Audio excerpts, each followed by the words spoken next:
Good morning, my friends, wherever you may be in the world today. Alan Clements here from the occupied islands known as Hawaii.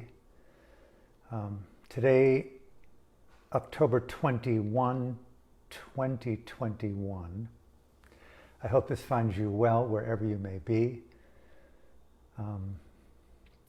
Today is the fourth part in this my series, a guide,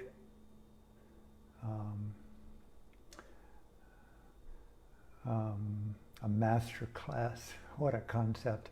A master class on the creative process, creative expression, not just art or creativity as outcome, theater, cinema, poetry, books, song, but as lifestyle. And I have often coupled the word creativity with Dhamma artistry. And so today, this fourth installment in this series,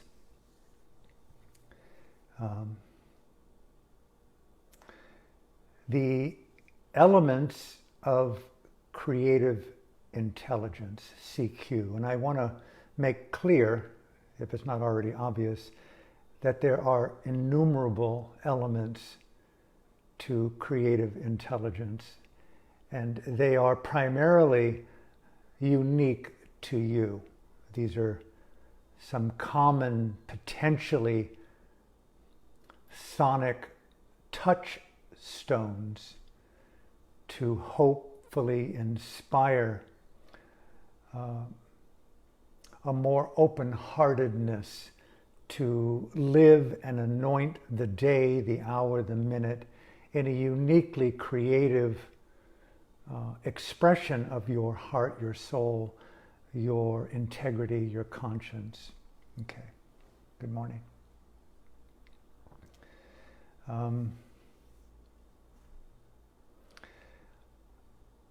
I want to start with the importance of naturalness. There's something about naturalness that unblanketed authenticity, unblanketed by mimicry, pretense. It may have elements of fear in there. It's risky to be natural,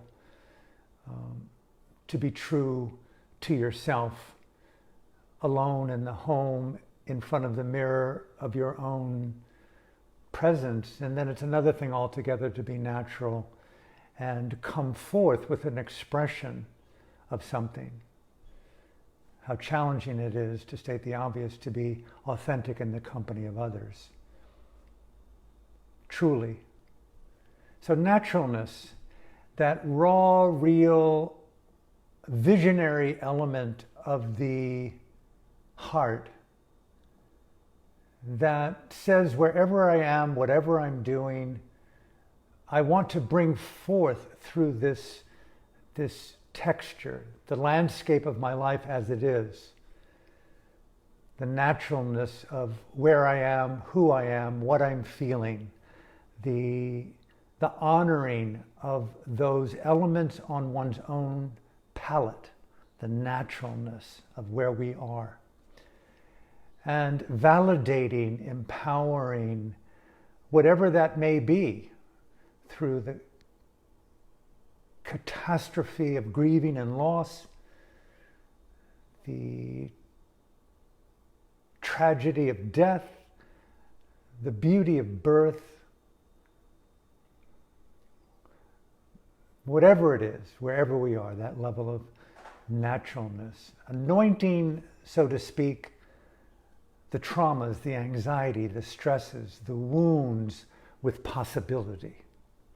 Not necessarily just of healing, taking, for me personally, all medical nomenclature out of my art, for me. And seeing it all as the raw ingredients of natural existence, God meeting the devil, meeting the light, meeting the darkness, love making to all dimensions, and that too. And actually, I'm just thinking, way back when I was in Paris, the breathtaking environment of being in so many amazing places, almost everywhere you look, there's artistry. Set aside the cathedrals, the museums, and within the museums, these temples of creation, how special it is. And I remember going to the Rodin Museum quite a few times and seeing these amazing sculptures out of marble. And the vision to create something out of that block that's so striking to the soul. And so I remember vaguely reading a biography of Rodin. How did this gentleman, how did this man emerge as an artist? And I remember reading when he was young, he was radically identified with his older sister, deeply attached to her, and she was to be married. And on the day of her marriage, everyone was there gathered, and the groom did not show. And they kept waiting and waiting, and he did not show. Panicked.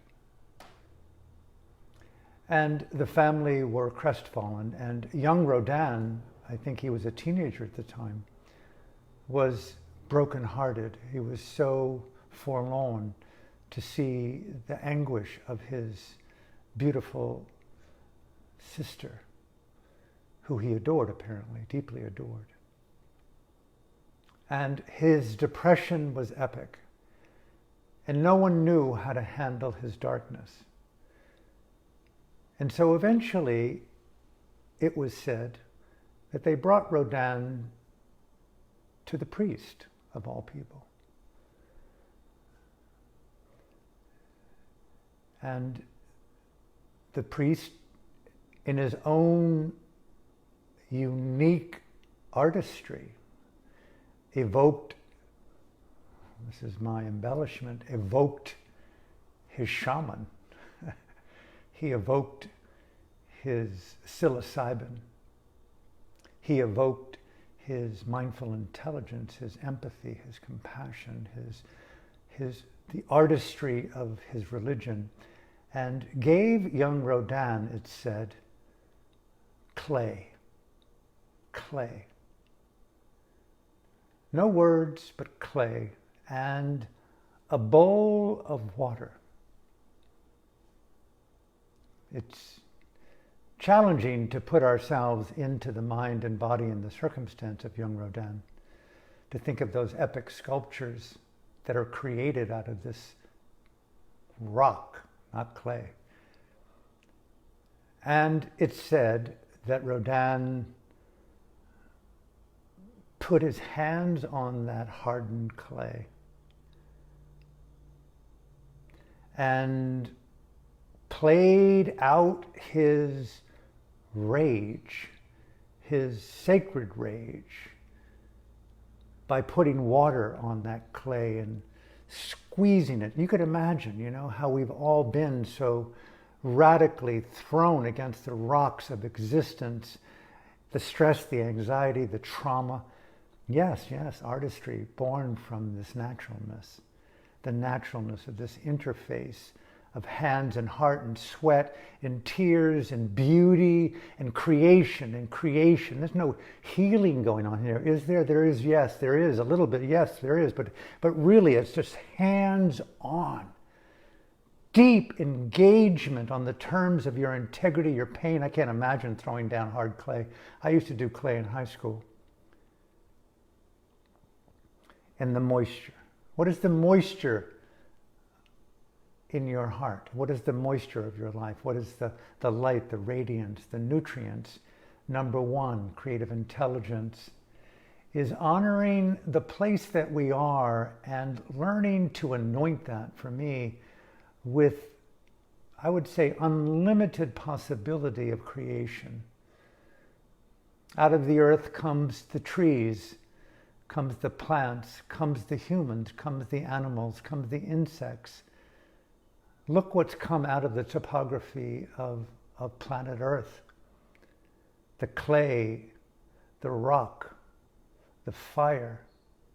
And these elements are here as an artist would, using the colors of existence, but not just the rainbow. The rainbow is part of the whole. The wound is part of the whole. The trauma is part of the whole. And we put our metaphorical, artistic, spiritual hands on the pain and make contact with our own earth. And so I say this, and I spend this type of time in the beginning of this talk, by the majority of my creations have come out of pain. I'm a quick learner, but slow to get the point until there's an acute sense of pain from the circumstance. The pain of excess, the pain of neglect, the pain of over-evaluation, the pain, obviously, of being separated from whom you want to be with, both a woman, a friend, being separated from that part of your own life, being separated from the sanctity of a sustainable peace. There are people in my life who are undergoing acute suffering, acute physical suffering that translates into a radiant psychic suffering. And can Rodin, can the imaging of putting light and water and minerals and tenacity to naturalize that domain and create something out of it, not heal it, not to get rid of it, not to get rid of it. In meditation, those of you who are yogis and meditators know, to try to get rid of the pain constantly amplifies it until you slowly learn not necessarily to accept it, but to live in an elegant, highly intelligent, I will say, textured relationship with coexisting with it, not accepting it, coexisting with it. Because it's a coexistence of informed wisdom that leads to a balanced awareness that sees more into the nature of the situation, what you can do with it rather than what it's doing to you. The habit of reaction and blaming and judging and living in that tantrum of go away, go away. The artist says include, include, and include that too, right? So, elements of creative intelligence. Through our rage, our wounds, our tears, we grow, if we so choose to put our hands on the creative mold clay of whatever it is, cognitively and physically and circumstantially, that we feel, and how can we creatively engage it. Okay. I hope you're well today, wherever you may be. Taking my time in my life these days, living in a type of super special creative retreat in my own creative process, emerging into the evolution of a film and an artistic expression of my values and principles and my edge coming forth over the coming weeks and months. These live streams, a very juicy, engaging expression for me of coming into greater intimacy with unrecognized emotions and conditioned in my own being, catalyzed by a medical circumstance, by a life circumstance, by a pandemic, by so many things, if I were to focus on them, and I know you can relate, that aren't right.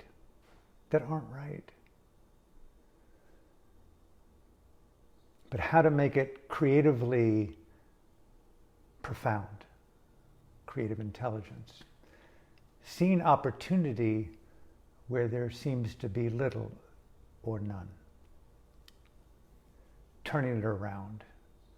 Facing the circumstance with open-heartedness, with creative possibility. I see you. I'm not going to run away from this. I'm going to engage you. I'm going to engage that complexity and make it into something beautiful. Okay. So if I can remember this list of elements of creative intelligence, can't say enough of set and setting, environment. For me, a daily ritual, for me usually in the morning, but the whole day anointed as an expression, as I would as a yogi in a monastery. A deliberate engagement within disciplined form and a respect for that form. Sitting meditation at a specific time, walking meditation at a specific time, eating meals at a specific time, following a particular ritual of practice, and although it's repetitive, can't say enough about the importance of repetition within creativity. And taking the tedium out of that repetition, not looking to conclude repetition, but to love the exercise of strengthening those elemental, sonic, cognitive muscles, and call it the neuroplasticity dance of creating an artistic brain reset, if you will, that delights in ambiguity and paradox, in uncertainty and mystery and adventure and wonderment, and eroticizes your life. I can't say enough about that. I've been going on and on about the erotification of Ubuntu, the artistic, highly sapiosexualized space where self meets subselves, self meets images, imaginations, and that dance of interrelatedness. Art to me is so much about the recognition of the awareness within consciousness and the attributes of informed awareness or mindful intelligence, and what you see, what you breathe, and what you do in that dance between awareness and object. And so set and setting daily rituals cannot speak enough about the importance of beginning where we are, but re-engaging and stepping up our game to a more disciplined set of rituals. Bathing, washing, shaving, cleaning, meditating. Meditating in a way in which it was play high stakes, right? It's a sacred event, not an obligation.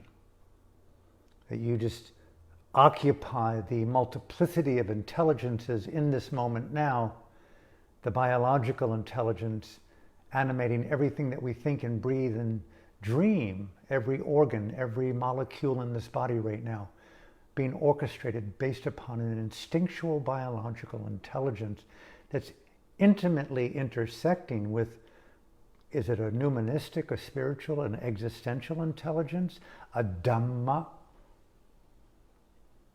that creates a lawfulness that the lungs continue to act and the brain continues to act in my memory bank continues to connect to synapses and neurological pathways in such a way that I remember my name, remember words, people, events. What an incredible intelligence. And so meditation, by way of saying, isn't so much in-breath, out-breath, neither wish to live nor wish to die, or just hearing, thinking, I'm not my thoughts, I'm not my mind. But how to reinvent the experiential absorption into an awareness of intersecting intelligences. That's the sacred, isn't it? It's not an idea of something, it's the feeling into the oxygen of totality. These intelligences, the sacredness of these intelligences. And life is sacred. Flawed as it is, it's sacred. It is. It can't be escaped. We try, but it can't. We try to understand it. And it demands it being understood pretty much on the terms of reality. A truthfulness and a fidelity and an authenticity and integrity to this reality, a respect for the sacred, meditation, a ritual. The same with yoga. The power of silence. Silence isn't stillness. Silence can be so dynamic. There's so much sound in it, so much music, so much energy. Stillness is way overrated, like happiness is way overrated. Peace is way overrated. They're beautiful attributes of consciousness, but there's an ocean with waves on it. There's depth, there's mystery, there's wonderment, there's exploration, there's terror. And these configurations don't all lead to peace, happiness, and stillness. They're relative terms, and the artist knows, you know as well as I do, giving birth, I'm not a woman, but giving birth to creations, giving birth to formations, giving birth to poetic lines of tragic bleeding of truths on the page of your soul, creating sonnets and poems and prayers and whispers and cries and songs of war and protest, right? Burma's at war right now. The boys and girls there as artists, they're radically creating, even within the prison cells, I've been told, being raped, being killed, persecuted, tortured. A nation being tortured. And within it, Dharma as art, revolution as art, rebellion as art, creative expressions of I refuse to participate in my own fear as much as I refuse to comply with your totalitarian toxicity. So, daily rituals, diet, what we put into our mind and body, how we put it in. I know in a monastery and retreat centers, eating was one thing, but more of the emphasis was on the quality of engaging the process of eating and drinking. It was purely an act, an ongoing ritual of empowering presence and gratitude and wisdom as far more nutritious than the food or the drink alone. And again, coming back to the artistry, you know, what do you do? I'm a writer. What do you do? I'm a speaker. What do you do? I'm an actor. But it's what you bring to those events, what you bring to the stage, what you bring to the page, how you go about bringing your wisdom, your insights, your truthfulness, your naturalness to the keyboard of documentation of your interiority and your imagination. That process of creating sonic, existential, psychological nutrients that keep feeding the artistic heart, not just an outcome, how many words you write a day, For me, that's more of so what. It's more of that, just the way I write truth.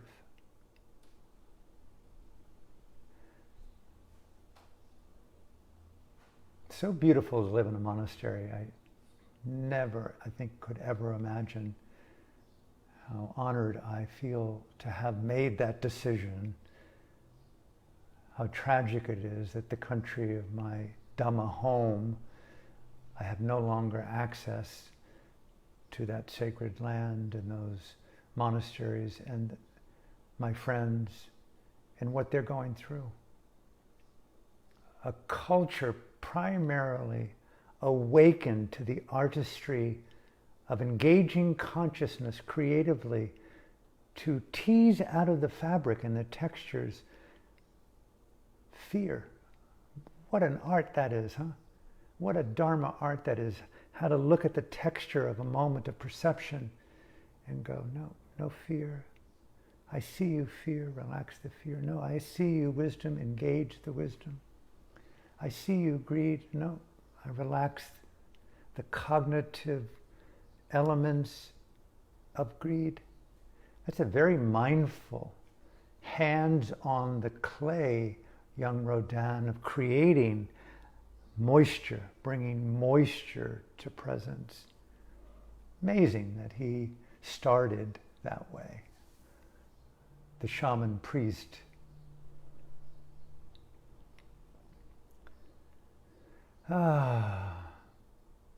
Creative endeavor requires a type of continuity. It's almost like an existential athleticism.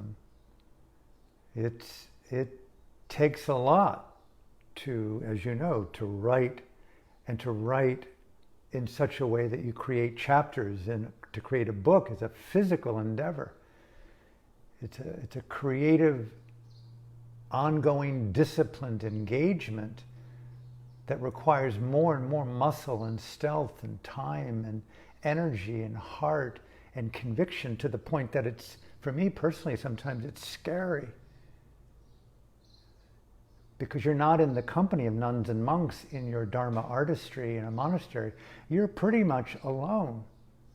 Unless you're blessed to have a principal intimate, a companion, a comrade, an ally, a friend, a muse, a lover who dances with you in that process. You might have them from a distance, but it's very rare unless you're special and you're blessed to have that element of intimacy to co-create with that space.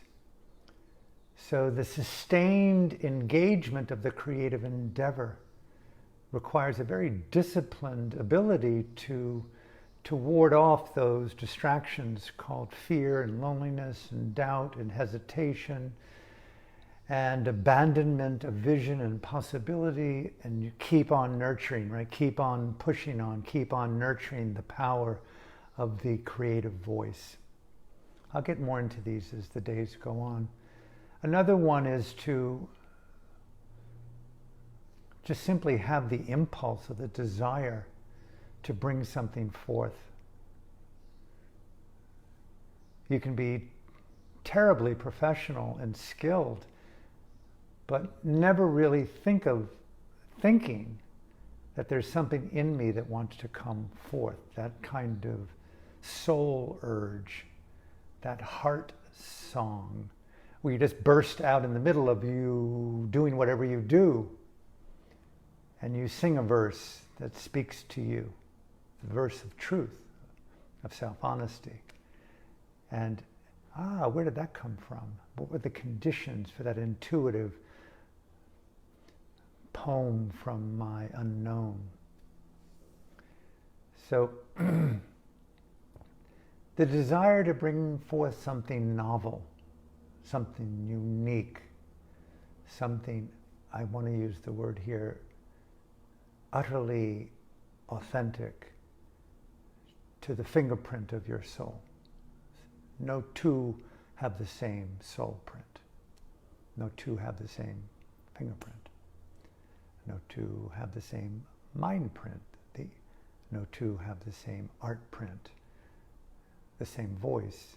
And this is where mimicry and plagiarism, where fear and outcome become preferable to the utter unorthodox ambiguity of the inarticulate beauty of your own soul print being voiced on the stage, the canvas of your life. No two of us will open the door in the same way. No two of us will sit down and cross our legs and meditate in the same way. I could almost venture to say no being will ever meditate minute to minute in the same way. No two moments of mindfulness will ever be the same. An evolutional dance of creative presence on the fabric of perception to see the truth of a circumstance and to tease out of it the elements of propaganda, self or other, and awaken to the radiance of a more honest truthfulness of what that actually is. So very few people are aware of their mimicry. Very few people are aware of how they ingest propaganda. Very few people are aware of how they propagate propaganda. They probably wouldn't do it if they had an element of religiosity and conscience within their own soul print, where there was a type of self-correcting, self-evolving intelligence and ethics coupled with, no, that's not mine. No, that's not mine. No, that's not mine. That's not representative of my dignity. Dharma as the artistic act of dignity in action, within consciousness and within form. So many people that took risks, right? To just do their daring truth. And I do believe that there are boys and girls around the world right now that in their complexity, in their beauty, in their struggle, in their post-Waldorfian training, they're bringing forth something utterly unique. I know just an offbeat here, going to my daughter's parents' class way back in the day when she was at Waldorf, not sure which grade, early on, and on the wall, or like everyone drew the same picture. And it's like, and I had it explained to me, the wisdom of the same picture being drawn, but it didn't, for me personally, and strike me alive, didn't compute with the instinctual understanding of how I had supported my daughter and my own life, and right or wrong, your way is the right way. Go for it, girl. Put out newspapers on the floor. Put out the paints. There are brushes, there are sponges, and the splendor of her hands. And go for it in any way that you want to go for creating what you feel to be the rhythms of your soul print made manifest on the reality of your expression. And that is the emergence of both the desire to bring forth a vision that's something unique and novel, and to create what I would call a sustained and determined naturalness as an element of creative intelligence. A sustained and determined naturalness.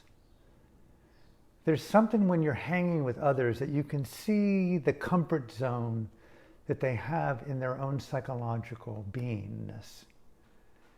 And some people are neurotically comfortable in their narcissism. It's so bizarre to me how dysfunctionally compelling people, because narcissism can be compelling sometimes, especially if you're insecure. But going beyond how one can easily inhabit delusional, psychological, spiritual styles of presence, this sustained, determined naturalness to an authentic, empowered vulnerability, that kind of, it's not dualistic to say what I just said, because they seem, for me, I can only speak for me obviously, is these dynamics of heart coexist. I can never trust permanently at this stage of my Dhamma evolution that I am impervious to loss, to separation from that which is desired.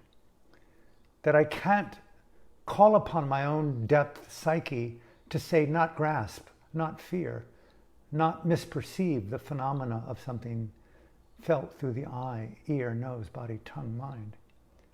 I aspire to that level of nibbanification of perception, the unconditional wisdom dance with perception.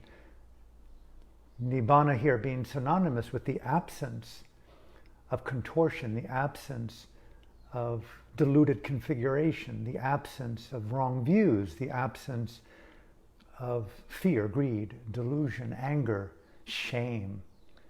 And I do believe in the ideals of Nibbana. You can taste them. I know you know this as a yogi. You can taste them momentarily, and that momentariness isn't just in a second.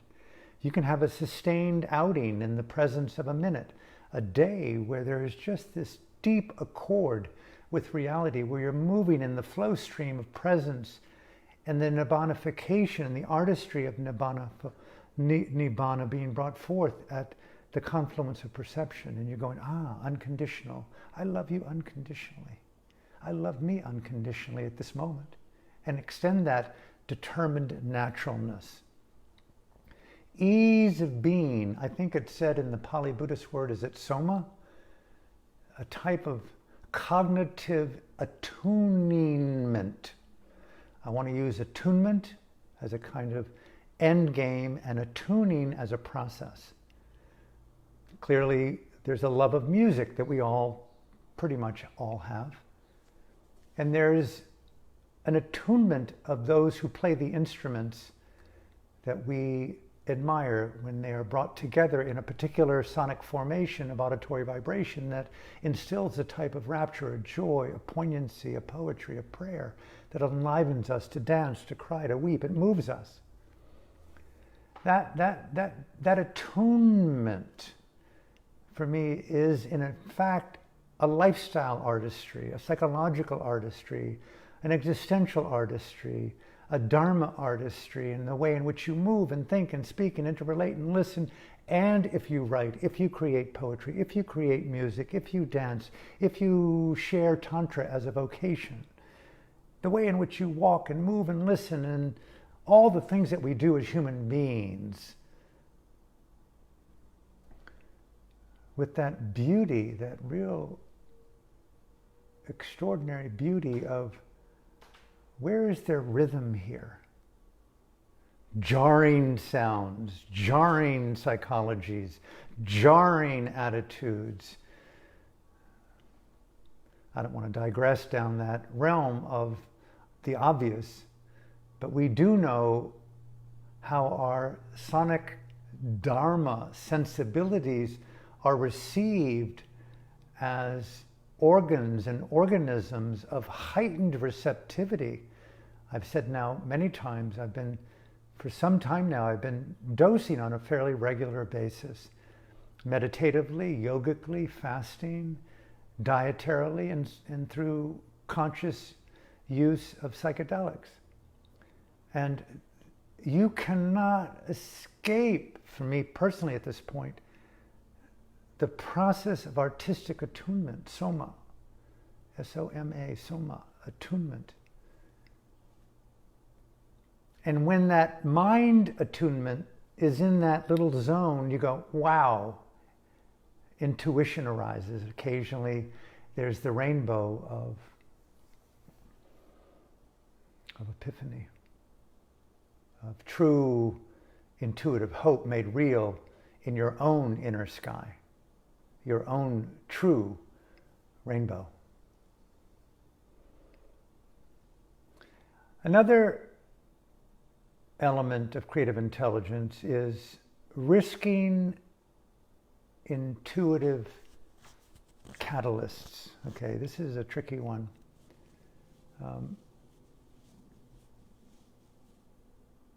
You can have it all right, and still it doesn't work.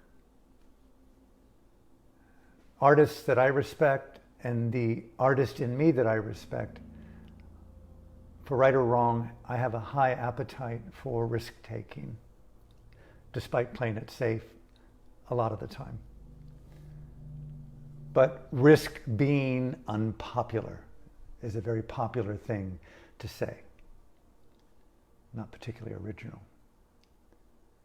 But I say that in context to what is your risks? What are the things that you could write down in your creative notebooks should you choose in this process?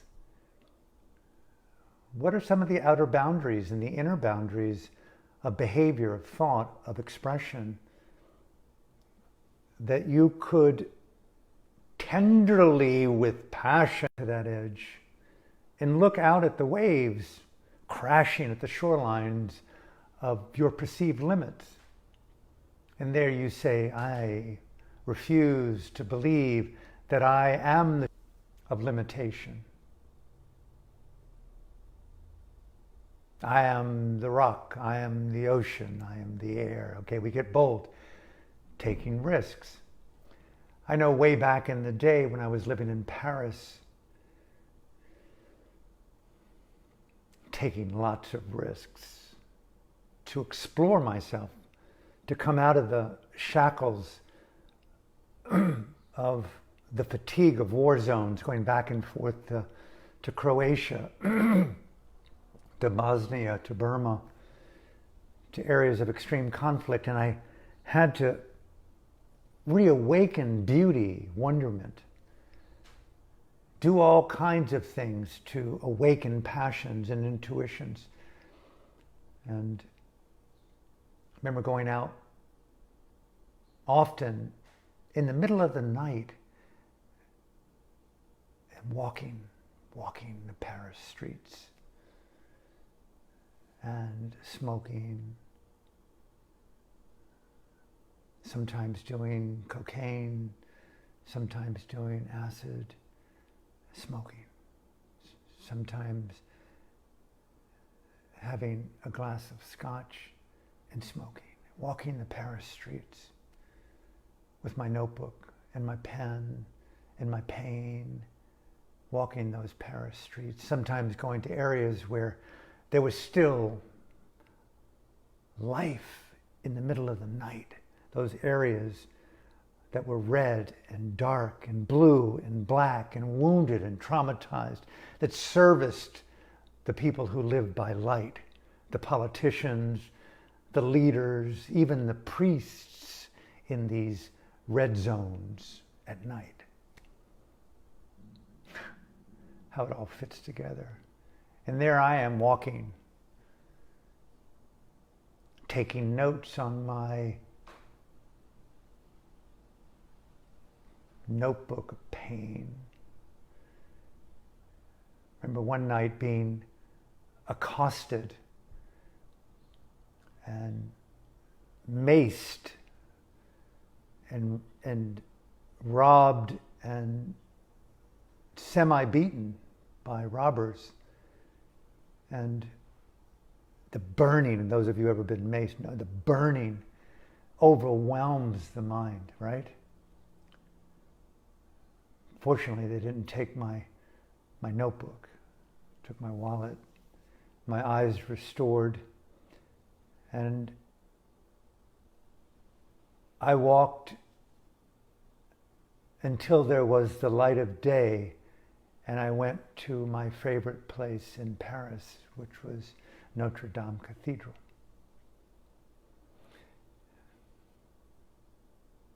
I failed to tell you that the reason I went out that night is that I learned that evening that my dear beloved friend U Win Tain had been detained by the military police in his native country of Burma.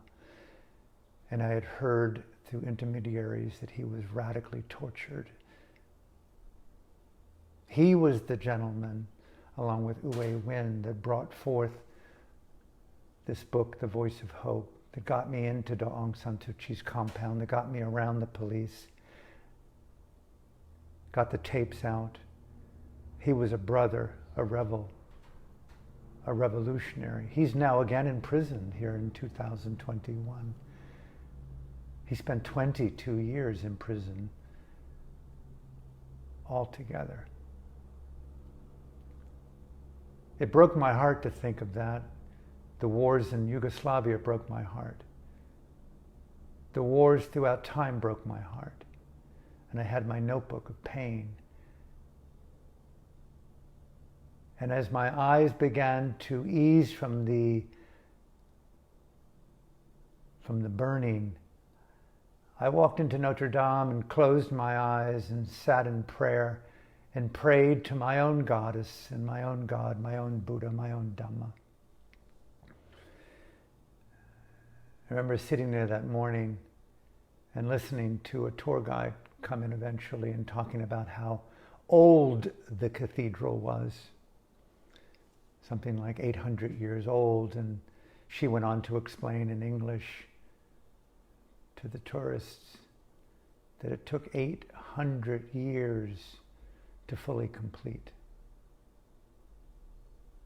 And I thought about how often my mind is driven by myopia, the urgency of an outcome in this very life, in this very hour, in this very day, the conformity and the narrowness of how, in my own humble way, addictions have brought me down into the fixation of the line, the pill, the behavior, the absorption and narrowness, myopia.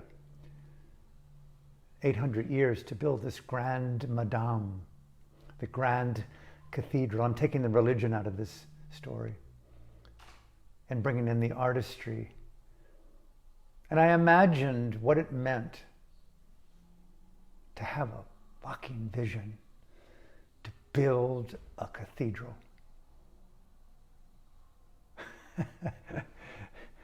A bold expression of your art. A book is a cathedral. A song, a prayer, a poem, a child, a vision. The recreation of a story is a vision. It's a cathedral. What is your art? What is your church? I remember way back in the day thinking, as I'm bringing back a story I've told so many times, bringing it back right to the moment, if I had a vision and I brought all of my friends together, and there we are around a candle-lit basement in the pre-Renaissance era. And we're all there around that table and they're looking at me. And you, what is your vision? And I'm going like, I have a sketch of a cathedral.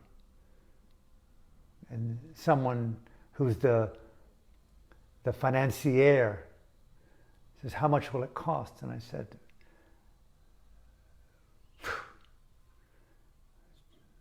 probably too much. He leaves. How long will it take? Someone says. I want you to be on a deadline for your book.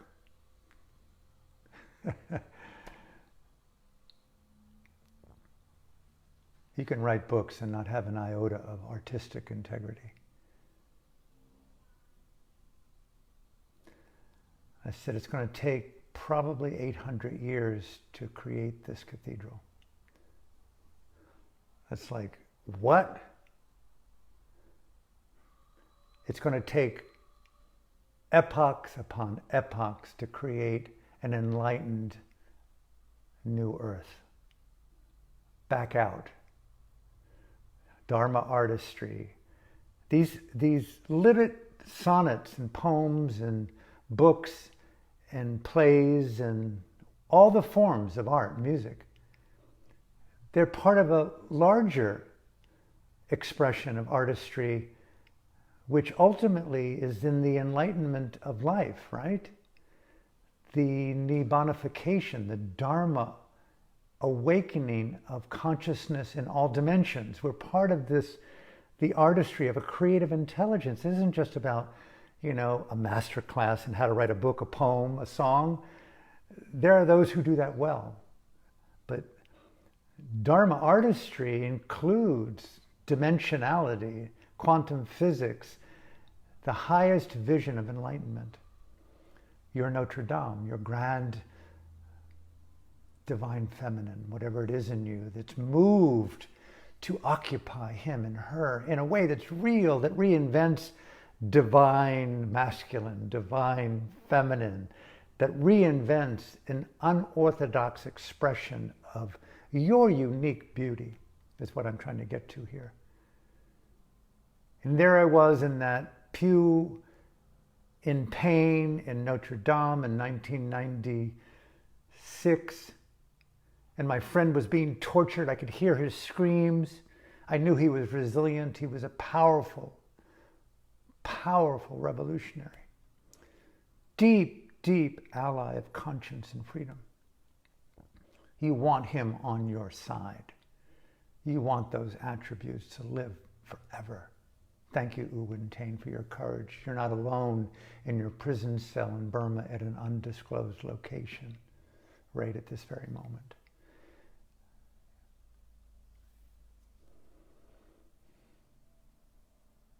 And I thought about these incredible stained glass windows. Those of you who've been to great cathedrals, especially Notre Dame, you see these in epic, epic expressions of artistry that blow your heart away. They're so pure, so magnificent, so tender, so intimate. And I can imagine way back in the day, and I'm the producer of Notre Dame, and I want to interview interns and artists who want to paint just one small section of one small stained glass area of this mega expression of heart art, transformational awakening called Notre Dame. How long will it take to create? I don't know. It's going to require powdering these particular berries. And then you're going to have to find the right hairs to create the brush. And then eventually learning how to mix these paints in such a way that we get the right color, that it's in the right formation with the other paints to create the magnificence of the larger window, the stained glass that reflects the luminosity of the vision of the artist. And it's like, whoa, whoa, whoa, pixelation and detail. Art requires intimate detail. It is not an easy vocation to be a meditator, that you know. To really live and to awaken sitting by sitting, meditation by meditation, to live in a way that we take the dying out of the process. How many people buy the narrative that you're aging and therefore your vitality and your looks, your beauty, your wealth deteriorates with it? Abandon that misinformation. It's a cultural, political, aberrant spiritual belief, from my humble estimation. If you are a religious being, whether it be a Catholic, a Christian, a Jew, a Buddhist,